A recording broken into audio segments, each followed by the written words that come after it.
Good evening and welcome to Northbeat. I'm Lainey Lambrink. We begin tonight in the Yukon. The hospital in Whitehorse has a new mental health unit. It's the facility's first purpose-built psychiatric space. Officials say it will improve patient care. Gabrielle Plonka takes us inside. This new wing in the Whitehorse Hospital is called the Fireweed Mental Health Unit. It's replacing the Secure Medical Unit, which was a repurposed general inpatient wing widely criticized for lacking basic safety features. The Secure Medical Unit, just down the hall, did its best to meet the needs of the mental health of patients in a space that wasn't designed for that purpose. This new unit changes that. The Fireweed wing is purpose-built, so it has more safety mechanisms, like alarm buttons, lockdown features, and rooms with 2 exits. The unit has 8 private rooms plus 3 seclusion rooms, and unlike the previous unit, there's communal living spaces, like a shared kitchen, exercise room, and private outdoor smoking area. The patients themselves are allowed to move so much more freely than they can at the moment. It can be really hard to be in a very small unit with just 5 beds in a small hallway. Being able to just walk and move your body is a huge piece for a lot of patients when they're dealing with crisis. The unit will be staffed with 3 nurses and consultant psychiatrists. Officials say staff are also getting more safety training. It's exciting to see that we've taken our current programming and we've redesigned every single aspect of it through really thoughtful intention. We've had a working group that includes nurses and psychiatrists, physicians, First Nations health, partners in government, and they truly have reprocess mapped every single thing to have the best possible patient outcome in mind. The new unit cost nearly $33 million to build. Now that it's finished, the former unit will become inpatient care again, adding 8 more beds to the often overcrowded hospital. Gabrielle Plonka, CBC News, Whitehorse. The Yukon has a new pilot program to help attract and retain doctors. A newly graduated medical student will begin residency at Whitehorse General Hospital and other healthcare facilities in the territory for the first time ever. They start next month.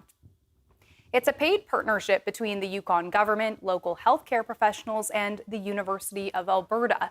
The first participant will be a new graduate who grew up in the Yukon. A local doctor who championed the program says having something like this is long overdue. We have a lot of Yukoners actually that are in medicine, and having a way to be able to bridge that gap, to be able to transition back to practice has been tough. So this residency program allows us to connect with people on an easier level while they're in medical school, and having a pathway to get into residency just makes that so easier for them to be able to be ready to work here when they're finished their training. The program is based on a similar pilot that started in Yellowknife in 2020. It supports 2 medical student graduates per year. For now, the program in Whitehorse will have 1 participant. The largest seniors care home in the Northwest Territories is still in debt from the wildfire evacuations nearly 2 years ago.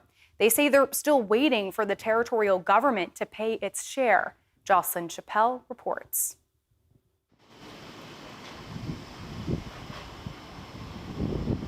This care home in Yellowknife says they have been asking the NWT government to reimburse them for the 2023 wildfire evacuation.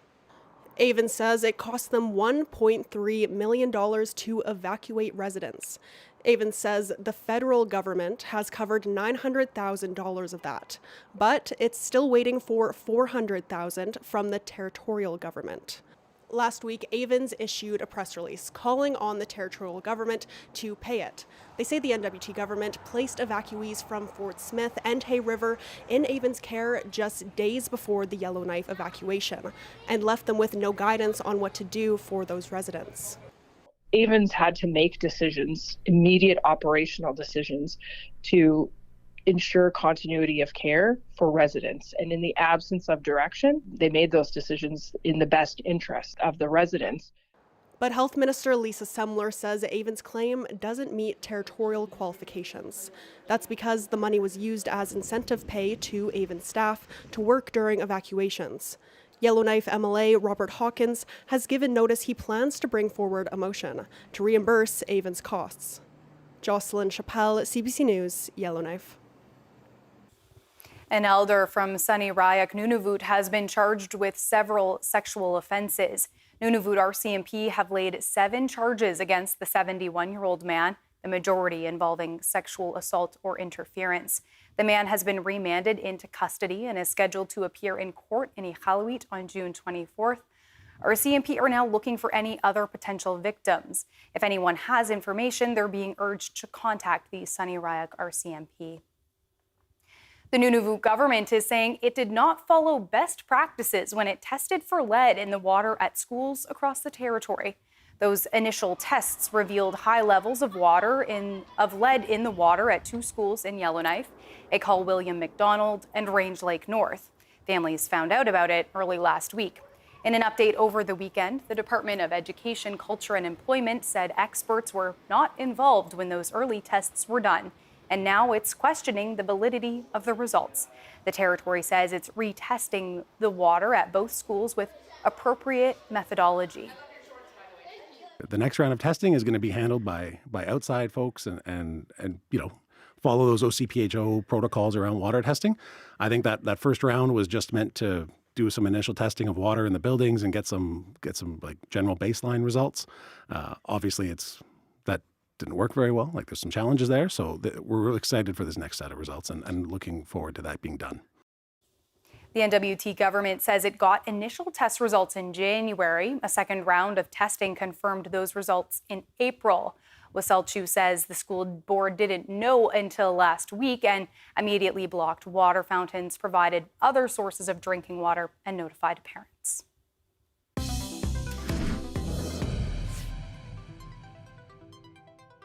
The Truth and Reconciliation Commission released its 94 calls to action exactly 10 years ago today. Thousands of residential school survivors shared their testimonies and shaped the final report. The calls to action were bold and costly, not just directed at government, but also at schools, communities, churches, and Indigenous governments. The goal? To repair the relationship between Indigenous people and the rest of Canada. Marie Wilson was one of the Truth and Reconciliation Commissioners. She joins us now to talk about where we're at and where we still need to go. Marie, what do you think of the progress that Canada has made so far over the last decade? Where we are with the 94 calls to action is that a lot of work has been done, I would say broadly in the field of education. Those of us who grew up knowing absolutely nothing about this, we know that our children and grandchildren are learning things in school that we did not learn. We know that universities, by and large, have come on side with mandatory courses for graduation, for example. Really, many of them have Indigenous strategies and also Indigenous studies programs that were not full departmental programs before. So there's been progress, but there's still a huge amount of work to do. And what I think about today, because everyone's wondering about the 94, where are we, how many are done, how many are not? And I think, the bigger challenge is not to count and check off the box, but rather to say, have we hit a point in Canada where we have started to really fundamentally shift our relationships between and among Indigenous and non-Indigenous peoples? Are we making those systemic changes that go well beyond the specifics of the calls to action, but go to the spirit of nation-to-nation relationships? Do you feel as though we are living out reconciliation in Canada more so than a decade ago? Like, where are we at in those kind of points that you're looking at? Well, I think yes, definitely. And I think the North, as often is the case, has been a leader in all of that, certainly in terms of curriculum development and making learning mandatory in our school system. The Northwest Territories and Nunavut jointly were the first ones in the country to make that so for all children, not just Indigenous children, to understand that this is not an Indigenous issue. And then Yukon was quickly to follow. So I think the North has championed the educational piece and led the country in many, many ways. I think we're inching forward. I wish we could move forward at huge, rapid pace, but we're inching forward.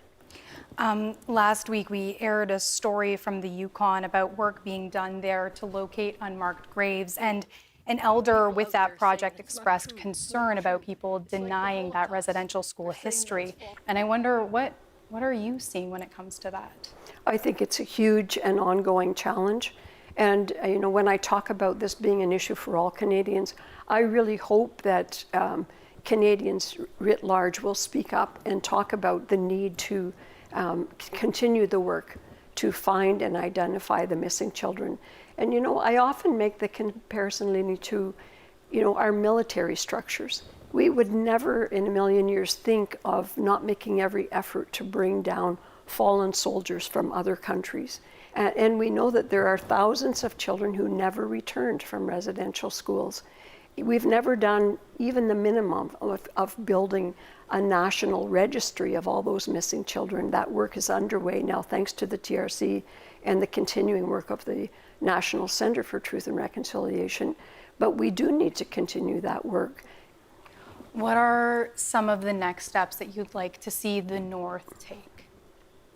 Well, right here, I'm involved with a group of people who are working towards having a monument here in the Northwest Territories, a territorial monument to make sure that in the generations to come, we are remembering and we are honoring not just those who didn't return from schools, but all those who went through schools and whose lives and whose families' lives were totally altered as a consequence of those experiences. The kind of modeling that I referred to before that I think this part of the country offers the rest of the country, I hope our northern voices will be strong at those national and even international tables, and that they will be able to hold up the North as an example, as a positive example of not only that it's possible to work together, but it is a huge benefit to everyone to work together, and that we'll be able to demonstrate that to the rest of the country.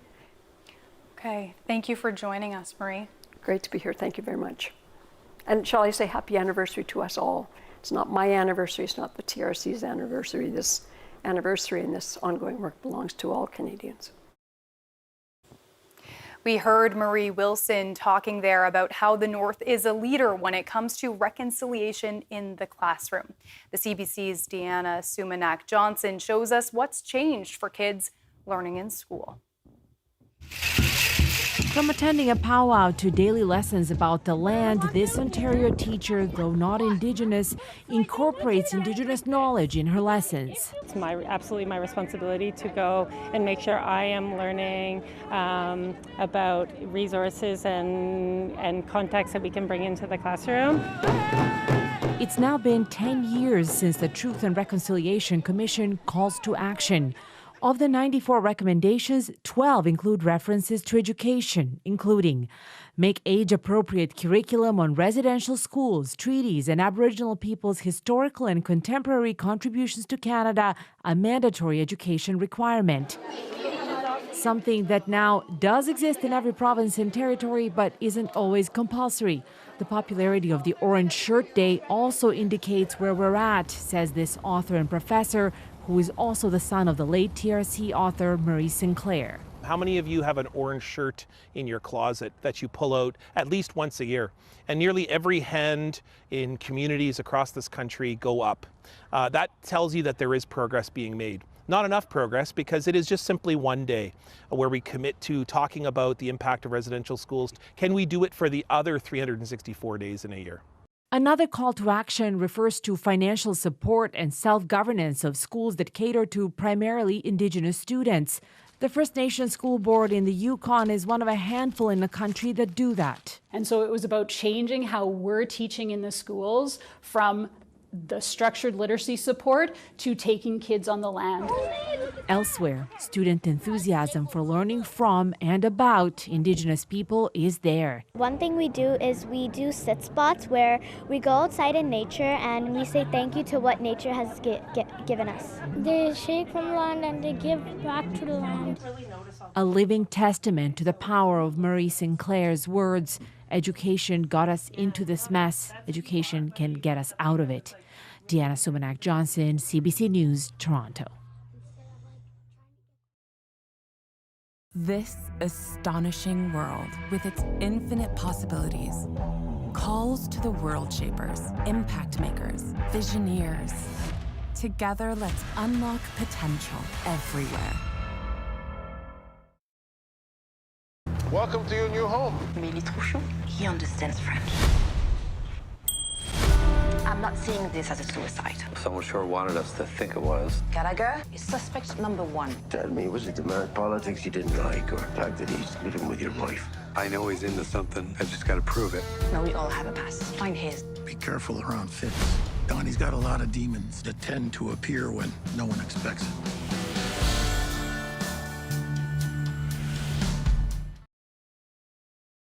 New year, new school, new uniform. High school was a chance at reinvention, a whole new me. Who to join? Jocks? Nerds? This was life or death. Take a risk. Life's short. Don't waste it living someone else's life. Just live your own. Sometimes you find yourself in the right place at the right time. And if you're there with the right people, well, it doesn't get any better than that. I brought a few friends along with me today. 3, 2, 1. Mom, you're embarrassing me in front of the Dragons. Take me home, James. Full of surprises here on The Den. Dragon's Den. Watch free on CBC Gem.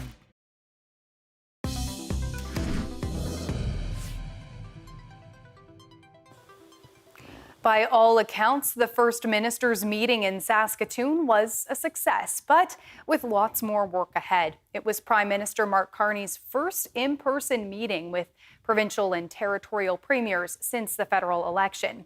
They discussed ways to strengthen the Canadian economy through nation-building infrastructure projects. Marina von Stackelberg has details on some of the pitches. Love is in the air. The relationship between the premiers and the federal government hasn't always been loving, but they're trying to make it work, especially as Canada aims to build a more independent economy in the face of U.S. threats. Nothing's carved in stone at this meeting. There was great discussions because I know the first question is going to be, what are the exact projects? I have all the confidence in the world. The Prime Minister and his team are going to bring back the list. Prime Minister Mark Carney asked each premier to come with pitches to fast-track infrastructure and energy projects. We have seen the leadership around this table of developing truly nation-building projects. And this is just the start. This is just the start. Premier Danielle Smith wants pipelines to move Alberta's oil to the coast and to new markets. This is not just an ideological argument. It's not just a minor disagreement. Oil is by far the most valuable export for Canada. But a pipeline would likely need buy-in from provinces along the route, like BC and Quebec. Premier François Legault says he'd need to see how it would impact Quebecers and the environment. First, I've been invited here by Mr. Carney, not by Danielle or whoever. The premiers have other projects they want Ottawa to approve or fund. Quebec and Newfoundland and Labrador have plans for a huge hydroelectric corridor. Ontario wants to build nuclear reactors and mine critical minerals in Northern Ontario. We're going to be an energy superpower around the world. Those are our strengths, and we're going to make sure that we deliver that message, and I know the Prime Minister feels the same way. Carney has already promised to remove any federal barriers to internal trade by Canada Day. Those restrictions have often made it easier to trade with the U.S. than between provinces, costing the Canadian economy as much as $200 billion a year. Marina von Stackelberg, CBC News, Ottawa. Nunavut Premier PJ Achiagok told reporters there are 4 main projects he's brought to the table. He believes all of them are of national interest. Whether it's the Grays Bay or the Kivadok Hydro Fiber Link, which I know we've signed a cooperation agreement with Manitoba to really start exploring what we could do to bring transmission lines so we could get off diesel, whether it's the deep sea port in Qikatadzuat to bring markets into the blue economy out in the eastern part of the territory, or the Iqaluit Hydro project. NWT Premier RJ Simpson is pitching a joint project that Premier Evacuees mentioned briefly. That's the Grays Bay Road and Port. He talked about it earlier on Rosemary Barton Live. Well, yeah, one of the projects that we are pursuing, and Nunavut is involved as well, because it crosses both borders, is a road up through what we call the Slave Geological Province, a very resource-rich part of the territory that would go into Nunavut and then connect to a deep sea port at Grays Bay. So that's that's a project that's been talked about for generations, for decades, hasn't advanced yet. So that's one that I'm really excited about. Simpson says this project would fit into a bigger corridor that would connect Prince Rupert on the northwest coast of BC to Hudson's Bay, north through Nunavut to the Northwest Passage. Prime Minister Mark Carney said he is seeking to have projects compete for federal approval, with the best ideas winning out. As wildfires rage across Western Canada, thousands of people are on the move. But finding space for all those evacuees is proving challenging, some having to travel as far as Niagara Falls to find a vacant bed. Cameron McIntosh has more. Airlifted to safety, the military has now flown about 3,200 people away from northern Manitoba's wildfires, including hundreds from Puckatawagan, Matthias Colomb Cree Nation. So far, I've only had maybe 3 hours, 4 hours of rest since we left Puck. Mary Sylvia Caribou leaving on just a few hours' notice, now living in a temporary shelter at a soccer complex in Winnipeg. As long as we have our food and water, everything is fine. Yeah.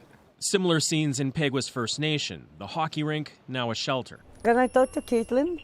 Beverly Scatch, happy to be here with her young grandson, now trying to reach her daughter, a firefighter who stayed behind.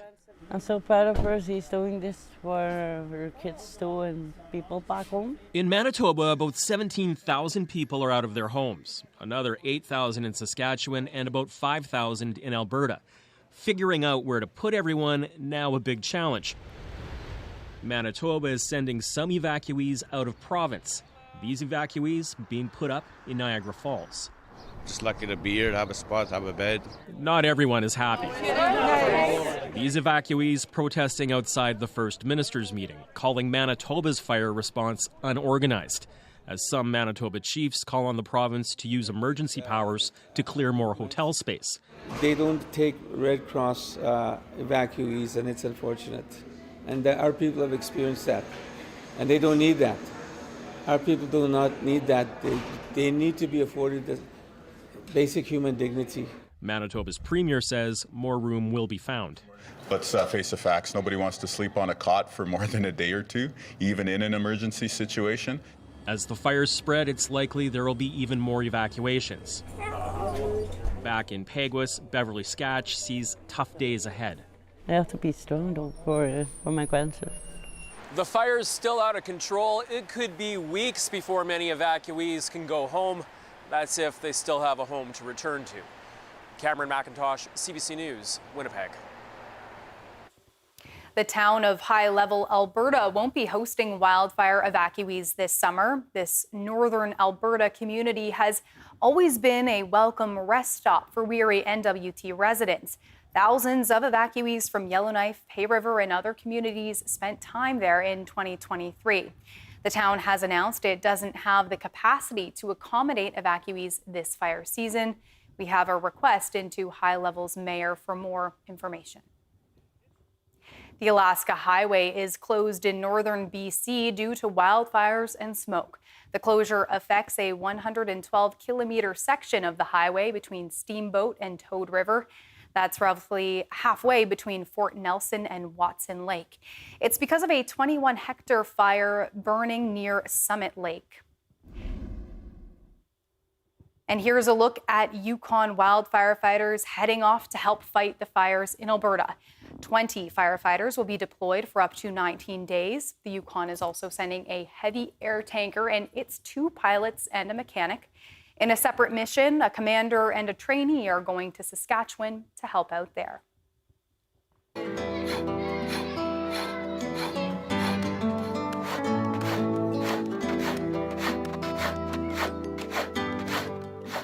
The Hulik Energy Corporation is rolling out a scholarship. It's meant to honor Noah Paniuk, one of their workers who died on the job. The scholarship awards 2 students with $5,000 each if they are enrolled or accepted in a trades program anywhere in Canada. Paniuk's family says he was intelligent, a skilled hunter, loved by many. Julie L., his daughter, says the announcement of the scholarship made her emotional. I didn't really know how I felt. Like I was feeling so many emotions all at once. It made me happy to know that it's giving students these opportunities to further their education, just as he wanted for us and everyone else that he encountered. The application form for the scholarship can be found on QEC's website. The deadline to apply is by the end of the month.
And that is Northbeat for tonight. For news anytime, head to cbc.ca/north. Thanks for watching. I'm Lainey Lambrink. Have a good night.